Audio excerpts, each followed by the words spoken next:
So if you'd like to just start with your story. My name is Eric. First of all, I'd like him to share that I have a speech impediment. I request some patience. I'd like him to share my testimony and just a little bit about who I am and how I got me from point A to point B. I grew up in Los Angeles, California, in the inner city Watts. I would own the federal housing projects. I would eventually join on the Grape Street Watts Crips gang, and I spent 8 years of my life in that activity. I would first like to back up a little bit. I was born in Pine Bluff, Arkansas in 1965. My parents at the time were in high school, and my father was a star running back in high school, and my mother was a young lady who had dreams of her own. My mother and father had started dating in high school, and my mom, at that time, had not had a boyfriend, and he was to become her first, and ended up pregnant, with me. Everything, I guess, was going, good at that time, for her, until she found out that my father, also had another young lady involved in his life. At that point, my mother decided to end her relationship, with him, and after, I was born, he was only allowed to see me, one time. And instead of going on to college to further his football career, he decided to enlist in the United States Army, where he would spend some time and would be eventually released on an honorary discharge, having been affected with the chemical Agent Orange. And I would not, see him, for 18 years approximately from that time. After, I was born, my young mother, who was 18 at the time, decided to leave home. And she moved to Chicago and left me, with her parents, who had raised me my first 6 years, of life. I was a happy, kid, at that time. I had the absolute freedom to crawl up in their lap, knowing that I would be loved, and my grandmother especially was the greatest, influence, over my life, and still is, other than Jesus Christ himself. And everything was going, good, except on one man occasion, I would experience, something that I had not experienced, before. I was 4 years old, and my older, cousin had, spent the night. It was stormy that night, and he ended up, sleeping, with me. At that time, I was the only, kid, and at least in the home. And that night, and I was awakened, and I realized, that something, wasn't right. My older cousin, had been molesting me, at that point. I can remember feeling, dirty inside. And it was not, normal. It was a foreign emotion, and thank God, I had the presence, of mine. In spite of his pleading, with me, not to tell. I went and I told, our grandparents, and he was dealt with.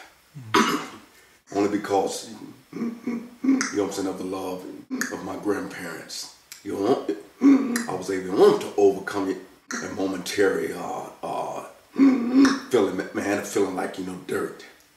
And life, went on. I went back to a normal, childhood, life. 2 years, later, I would have, another man experience an older female, cousin, who was actually to babysit me, at that time. Normally, I went, everywhere, with my grandmother, but not this time. And while, I was with her, my older, cousin invited me, to play a game. It was called The Birds and the Bees. And not assuming, you know, said there was anything, you know, wrong with it, you know. I was 6 years old, you know, and I proceeded, man, to play. I was actually, you know, to remove, you know, of my clothes, and in the bathroom, you know what I'm saying, I was taught, you know what I'm saying, how to play. Once again, you know what I'm saying, I had on that dirty, you know, feeling inside. And unfortunately, our great auntie came home without us, you know, hearing, you know, the door open and walked in on us. My older cousin, I was dealt with, you know what I'm saying, at that time as well. It was sent back to wherever, you know, our home was. And once again, you know what I'm saying, I was able to overcome that, you know, because, you know what I'm saying, my grandmother's love. At the age, man, of 6, I believe it was, my grandfather had passed away, which allowed my grandmother, you know what I'm saying, and now, you know, more time at the bond, you know what I mean, and it was during that time, my mother had came back home and had expressed, you know, interest, man, in taking me on to live, you know, with her. And over on the course, you know, of that first, you know, 6 years, my mother would come, man, and visit, you know, us, you know, every now and then. But I did not have a relationship, you know, with her, and I was told that she was my mother, man. But you know, in my mind, I could not, you know, relate, man, to that, because the only, you know, mother I had known was my grandmother, her mom. You know what I'm saying? I would hear her, you know, say, you know, mama, and in spite of what I heard, you know what I'm saying, I was only able, you know, to associate her, you know what I'm saying, as my big sister. Well, I was told about it, you